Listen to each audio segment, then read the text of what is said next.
बढ़ाए जा, खुशी के गीत गाए जा, ये जिंदगी है कौम की, तू कौम पे। 1942 बर्लिन, जर्मनी। साल 1942 में जर्मनी की धरती उन धमाकों का प्रकोप झेल रही थी जो दूसरे विश्व युद्ध में बेहिसाब बरसाए जा रहे थे। कहीं पर तो धमाकों की गूंज इतनी तेज थी कि आसपास रहने वाले लोग मौत की दुआ मांगते थे। एक तरफ शहर में धमाका हो रहा था और दूसरी तरफ उसी बर्लिन शहर की सुनसान सड़क पर चल रहे सुभाष चंद्र बोस के अंदर भी कई धमाके हो रहे थे। अभी अभी नाजी जर्मनी के विदेश मंत्री रिबेनट्रॉप से हुई बातचीत उनके दिमाग में बारूद की तरह सुलग सुलग कर फट रही थी। सुभाष, हिटलर आपसे नहीं मिलेंगे। रिबेनट्रॉप की इस बात ने सुभाष को गुस्से से भर दिया था।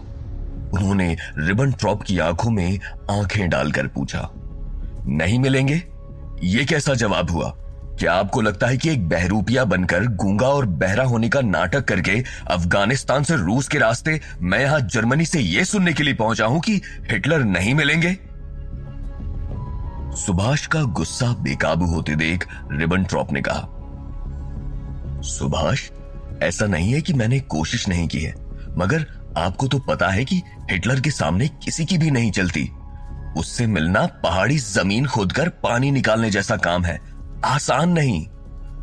आसान तो कुछ भी नहीं है मिस्टर रिबेनट्रॉप। भारत से निकल जाने के बाद अंग्रेजी हुकूमत ने मेरे भाई, मेरे पथ प्रदर्शक शरद चंद्र बोस को गिरफ्तार कर जेल में डाल दिया। मेरे कदमों की सजा मेरे भाई को दे रहे हैं वो जालिम। इसके बावजूद मैं पीछे की ओर नहीं लौटा। क्या आपको ये आसान लगता है? रह रहकर टीस उठती है मेरे अंदर, मगर हिंदुस्तान की गुलामी का दर्द इससे कहीं बड़ा है। आप समझ रहे हैं मेरी बात को? रिबेनट्रॉप बिल्कुल स्तब्ध था। सलीके से बात करने वाले सुभाष आज बरस पड़े थे। वो अभी चुप ही था कि सुभाष ने कहा, मैं आपके कॉल का इंतजार करूंगा। याद रखिएगा कि बिना हिटलर से मिले मैं लौटने वाला नहीं। ये कहकर सुभाष अपने घर की तरफ चल पड़े। उनके चेहरे पर थोड़ी मायूसी थी और साथ ही अपने गुस्से पर काबू खो देने का मलाल भी। वो इस बात को अच्छे से समझते थे कि एक लीडर को अपने गुस्से पर काबू रखना कितना अहम है। मायूसी और मलाल लिए 5 फीट 7 इंच लंबे बेखौफ सुभाष काले रंग की एक लंबी कोट पहने बर्लिन शहर की एक गली में चल रहे थे। वो छोटे छोटे कदम बढ़ाते हुए आगे बढ़ रहे थे। अचानक उन्हें एहसास हुआ कि उनके बूट की आवाज के अलावा किसी और के बूट की आवाज भी आ रही है। सुभाष थोड़ा चौकन्ने हो जाते हैं। उन्हें समझ आ गया कि कोई उनका पीछा कर रहा है। उन्होंने अपनी कदमों की रफ्तार बढ़ा दी। जैसे ही उन्होंने अपनी चाल तेज की तो पीछे से आती आवाजें भी तेज हो गई। कुछ कदम चलकर बोस अचानक पीछे मुड़े तो उनका पीछा कर रहे 2 लोगों को छिपने का समय नहीं मिला। अब वो दोनों बोस के ठीक सामने खड़े थे। इससे पहले कि वो बोस की तरफ बढ़ते, बोस उनकी तरफ बढ़ने लगे। पीछा करने वाले दोनों बोस की हिम्मत देख घबरा गए। उनमें से एक शख्स ने तो कमर में खोसी हुई पिस्टल निकाल ली। उसकी पिस्टल देखकर भी सुभाष नहीं रुके। अब वो दोनों पिस्टल ताने हुए सुभाष की तरफ बढ़ने लगे।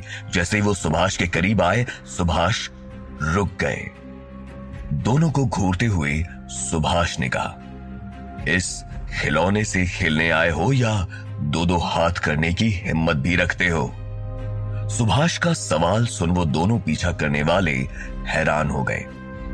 फिर उनमें से वो शख्स आगे बढ़ा जिसके हाथ में पिस्टल थी। सुभाष के बिल्कुल करीब आकर उसने कहा, जैसा सुना था आप उससे भी कहीं ज्यादा बहादुर हैं मिस्टर बोस। हिटलर के साम्राज्य में आपका स्वागत है। अपनी सुरक्षा का ध्यान रखिए, आप ब्रिटिश सरकार के निशाने पर हैं। तभी दूसरे आदमी ने एक कागज बोस को थमाया और बोला, आप बहुत ही हिम्मती इंसान हैं। हिटलर आपसे जरूर मिलेंगे। इससे पहले कि बोस उनसे कोई सवाल करते, वो दोनों किसी परिंदे की तरह उस गली से गायब हो गए। बोस ने उनका दिया कागज देखा तो वो डिप्लोमेट पासपोर्ट जैसा लगा। बोस को समझ आ गया कि जल्द ही हिटलर से मीटिंग की संभावना है और इसीलिए हिटलर के सुरक्षा सलाहकार पूरी तरह से निश्चिंत होने के लिए उनकी जासूसी करवा रहे हैं। घर आने पर सुभाष की जर्मन पत्नी एमिली शेंकल उनका बेसब्री से इंतजार कर रही थी। एमिली के माथे पर चिंता की लकीरें साफ दिखाई पड़ रही थी। एमिली ने सुभाष को देखते ही गले लगा लिया और पूछा, इतनी देर कैसे हो गई? मुझे आपकी चिंता हो रही थी। अपना अफसोस पत्नी से बांटते हुए उन्होंने कहा, हिटलर हमसे मिले नहीं। तभी एमिली कुछ सोचकर बोली, सुभाष, क्या यह ठीक भी है कि हिटलर के साथ आपका नाम सदियों तक जोड़ा जाए? आने वाली पीढ़ियां क्या सोचेंगी? सुभाष एमिली को समझाते हुए कहते हैं, एमिली, हमें खून की नदी पार करनी ही होगी। हमारी आजादी हमारा लहू मांग रही है। हमें एक ताकतवर आर्मी की जरूरत है और हिटलर ने वादा किया है कि वो हमारी मदद करेगा। सुभाष की बात सुनकर एमिली कुछ पल तो सिर्फ सुभाष के चेहरे को गौर से देखती रही। फिर वो बोली, क्या ये खून की नदियां हमें बर्बर नाजी के कबीलों जैसी नहीं बना देगी, जिनके लिए सभ्यता, संस्कृति, मानवता का कोई मूल्य नहीं है? एमिली के तर्कों को सुभाष बाबू बहुत अच्छे से समझते थे, लेकिन उन्हें अब तक ये संघर्ष ने काफी कुछ सिखा दिया था। वो बोले, एमिली, तुम्हें तो पता है मेरा मुख्य उद्देश्य भारत की आजादी है। अगर गांधी जी को लगता है कि अहिंसा की राह पर चलने से ब्रिटिश हमें आजादी दे देंगे तो वो गलत है। ये बात हर हिंदुस्तानी को समझनी होगी कि आजादी दी नहीं जाती, आजादी छीनी जाती है। इसीलिए मैं हर वो मुमकिन कोशिश करूंगा जो स्वतंत्रता संग्राम की आहुति प्रज्वलित करने में साझेदार होगी। सुभाष, मैं ये नहीं कह रही कि तुम सहायता मत लो, लेकिन हिटलर से सहायता क्यों लेनी है? सुभाष फिर एमिली को समझाते। सदियों पुरानी कहावत है एमिली, दुश्मन का दुश्मन दोस्त होता है। तुम तो जानती हो कि हिटलर और ब्रिटिश हुकूमत के बीच अच्छा रिश्ता नहीं है। ब्रिटिश हुकूमत और उसका साथ देने वाली ताकतों से लड़ने वाली एक्सिस आर्मी की कमान हिटलर के हाथों में है। अगर हिटलर अपनी आर्मी भारत भेजता है तो हम साथ मिलकर ब्रिटिश राज से लड़ेंगे। और अगर सुभाष की बात अधूरी रह गई। एमिली के मन में इस वक्त कई ख्याल चल रहे थे। वो कहती है, सुभाष, तुम समझ रहे हो ना ये कितना खतरनाक है? हिटलर एक जल्लाद है। अनगिनत यहूदियों को गैस चैम्बर में डालकर उनका कत्ल कर चुका है वो। क्या तुम इस सच्चाई से मुंह मोड़ रहे हो? अगर ब्रिटिश हुकूमत जालिम है तो हिटलर भी उनसे कम क्रूर नहीं है सुभाष। वो तुम्हारी मदद करेगा भी तो सिर्फ और सिर्फ अपने फायदे के लिए। मैं जानता हूं एमिली कि मैं किस पथ पर चल पड़ा हूं। तुम जो कह रही हो वो सब सोचकर ही फैसला लिया है मैंने। सुभाष ने एमिली को टोकते हुए अपनी बात कही। उनकी बात सुन एमिली ने एक लंबी सांस ली और कहा, लेकिन जिस राह पर आप चल पड़े हो उस रास्ते पर चलते चलते तुम भूल गए हो कि आपकी एक पत्नी भी है और अब से कुछ महीनों में तुम्हारा बच्चा भी इस दुनिया में आने वाला है। उसके बारे में भी तो सोच लिया करो। नाराज लहजे में अपनी बात कहकर एमिली अपने कमरे से चली गई। इस पल में सुभाष ने खुद को अकेला महसूस किया और उदासी उन्हें घेरने लगी। सुभाष एमिली को बेहद चाहते थे और उन्हें हमेशा सुरक्षित और खुश रखने की कोशिश भी करते। उन्हें अपने आने वाले बच्चे का भी बेसब्री से इंतजार था, मगर इन सब के बीच सुभाष 38 करोड़ हिंदुस्तानियों के ऊपर कसी हुई गुलामी की जंजीर को नजरअंदाज नहीं कर सकते थे। हर एक भारतीय पूरी उम्मीद से आजाद भारत की एक सुबह देखने को बेताब था। अब बोस अपने कमरे में टहलते हुए हिटलर से मुलाकात के बारे में सोच रहे थे। इंतजार करते हुए बोस की बेचैनी उनके चेहरे पर साफ झलक रही थी। वो इसी कश्मकश में थे कि तभी उनका फोन बज उठा। बोस ने फोन उठाया तो दूसरी तरफ से रिबनट्रॉप की आवाज आई। कल सुबह 10 बजे मेरे घर आ जाना, वहां से हम हिटलर के खुफिया बंकर पर जाएंगे। हिटलर हमें वहीं मिलेंगे। अपनी बात कहकर रिबनट्रॉप ने फोन रख दिया। अगली सुबह बोस हिटलर से मिलने के लिए निकल ही रहे थे। एमिली ने आज सुबह से ही उनसे कोई बातचीत नहीं की थी, मगर उन्हें निकलते देख वो सामने आई और एक गिफ्ट उन्हें थमाया। सुभाष ने देखा कि वो गिफ्ट एक डब्बे में बड़े सलीके से पैक किया हुआ था। उन्हें थोड़ी हैरानी हुई, ये किस लिए? एमिली ने उन्हें समझाते हुए कहा, हिटलर को तोहफे पसंद है। अब जब तुमने ये तय कर ही लिया है कि तुम हिटलर से मिलोगे तो कम से कम मेरी ये सलाह मान लो और ये तोहफा उसके लिए ले जाओ। हालांकि सुभाष का हिटलर से मिलना एमिली को बिल्कुल पसंद नहीं आ रहा था, फिर भी वो चाहती थी कि सुभाष अपने मकसद में कामयाब हो। सुभाष भी ये बात अच्छी तरह से समझते थे कि उनकी पत्नी उनका कितना ख्याल रखती है और उनसे कितना प्यार करती है। एमिली के हाथों से गिफ्ट लेकर बोस का मन हल्का जरूर हुआ। उन्होंने पूछा, क्या है इस तोहफे में? एक पेंटिंग है। आप तो जानते ही हैं कि हिटलर खुद भी एक अच्छा पेंटर है। उसने कला की पढ़ाई के लिए वियना स्कूल ऑफ आर्ट में दाखिला लेने की कोशिश भी की थी। अगर उसका वहां दाखिला हो जाता तो शायद आज ये सब न हो रहा होता। एमिली ने अफसोस जताते हुए बोस को बताया।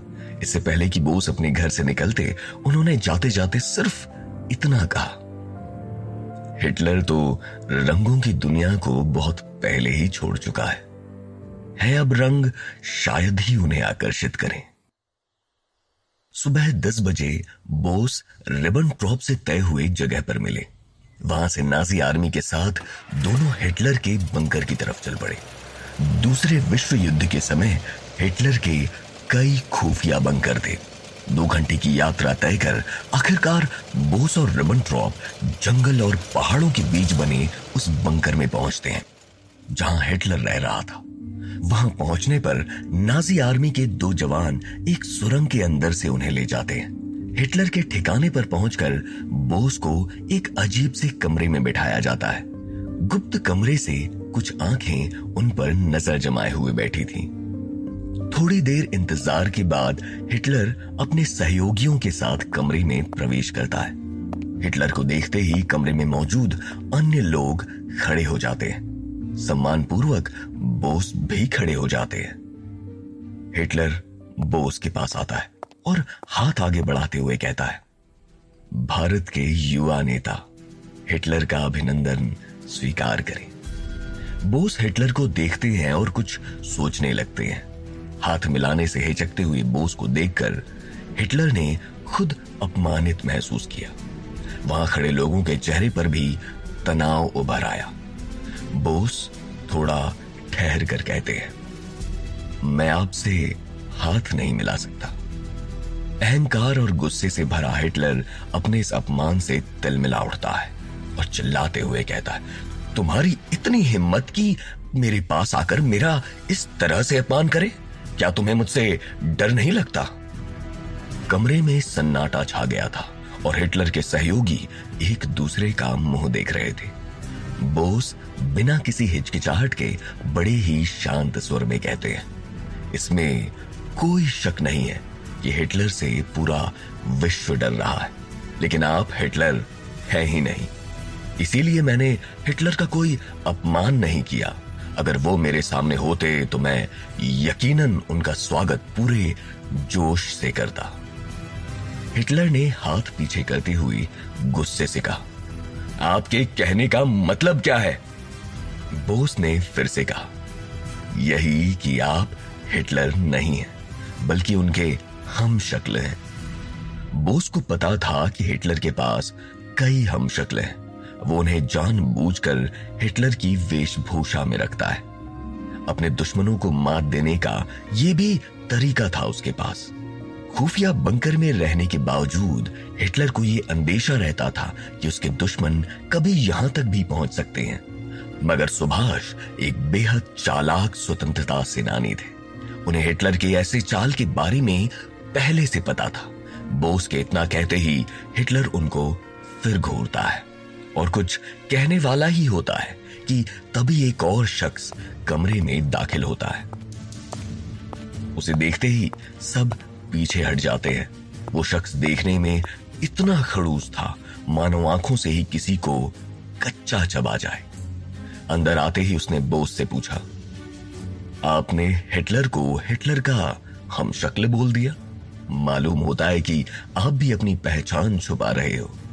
आप भी कोई जासूस या ब्रिटिश सैनिक हो सकते हो।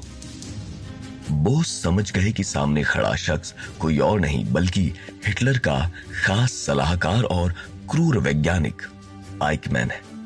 बोस ने मुस्कुराते हुए कहा, आप यकीनन मुझ पर शक कर सकते हैं, लेकिन मैं आपका शक दूर किए देता हूं। ये कहते हुए बोस ने कल रात जासूसों के द्वारा दी हुई परमिट को उनके सामने पेश कर दिया। आइकमैन पहले तो थोड़ा गुस्साया, लेकिन फिर बोस की तरफ ठंडे नजर से देखा और बोला, वेलकम टू नाजी जर्मनी। आप जल्द ही हमारे नेता से मिलेंगे। ये बोलकर उसने रिबेनट्रॉप को जर्मन भाषा में कुछ निर्देश दिए और वहां से निकल गया। उसके पीछे पीछे वो नकली हिटलर भी चला गया।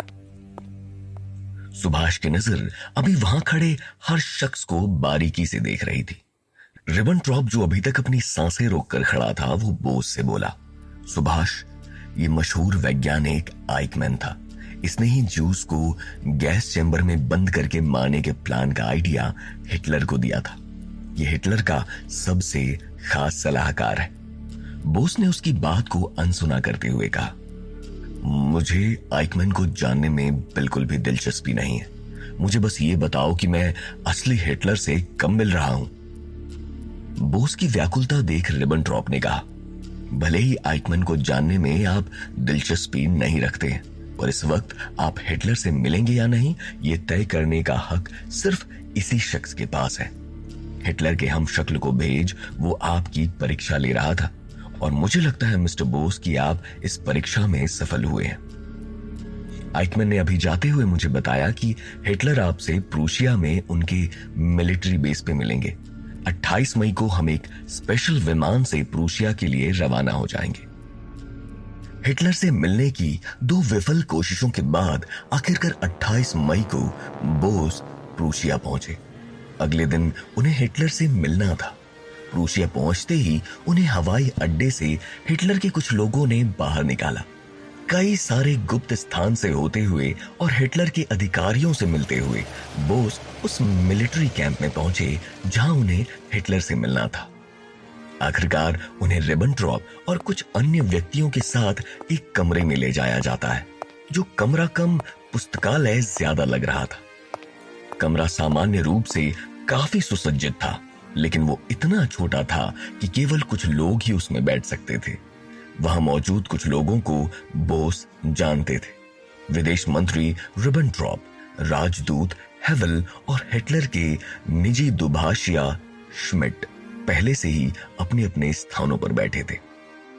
सामने की दीवार पर 2 बड़े नक्शे थे, एक यूरोप और एशिया का नक्शा और दूसरा जर्मनी के युद्ध मोर्चों को चिन्हित करता था।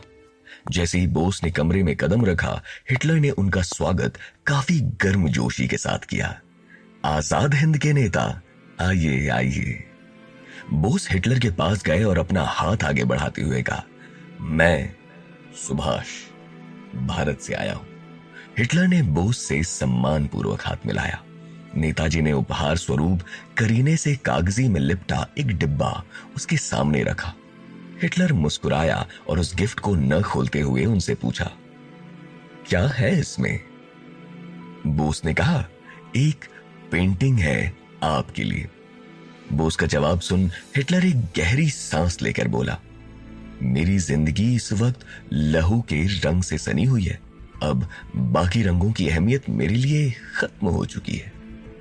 इसकी इस बात पर जवाब देते हुए बोस कहते हैं, आपकी जिंदगी लहू के रंग से सनी हुई है और मैं इस वक्त मेरे देश भारत के लिए अपना लहू देने को तैयार हूं।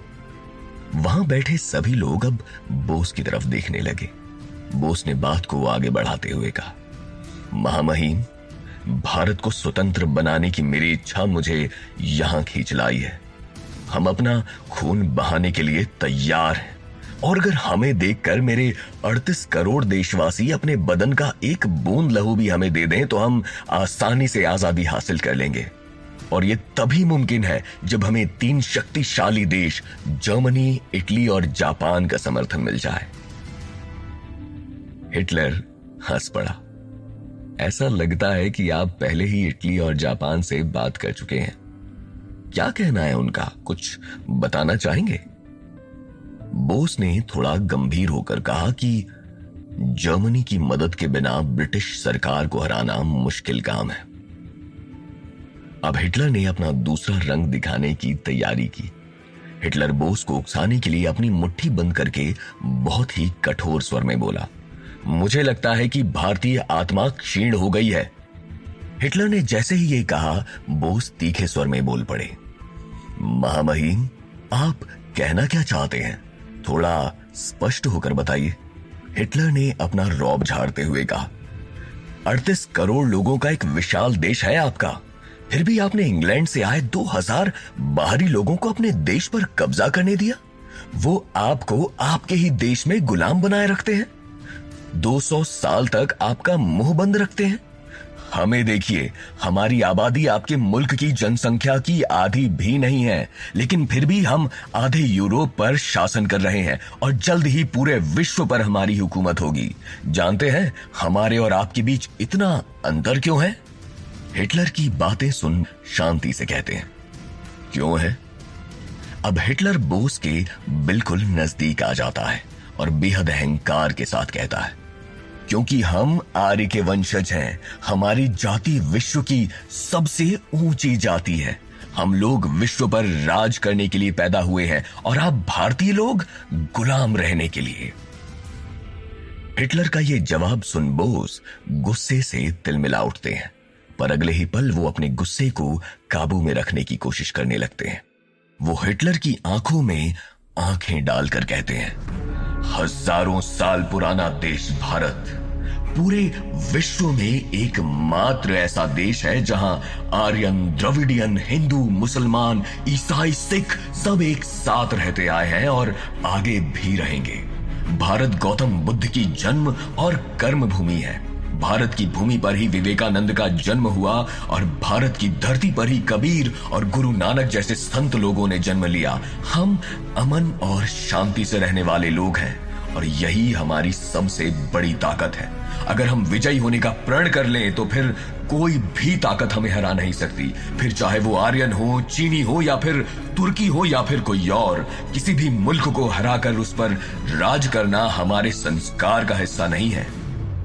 हम शांति और प्यार पर विश्वास करते हैं और अपने इसी हुनर से हमने दुनिया का दिल कई बार जीता है। हाँ, ये सच है कि इतिहास में हमने कई बार गलतियां की हैं, कई बार हमारी एकता टूटी है और इसी का फायदा उठाकर अंग्रेज हमारे देश में घुस आए। लेकिन अब हम चुप नहीं बैठेंगे। अब समय आ गया है कि हम ईंट का जवाब पत्थर से दें और इस काम का अंजाम देने के लिए मैं कुछ भी करूंगा और इसीलिए मैं आपसे मदद मांगने आया हूं।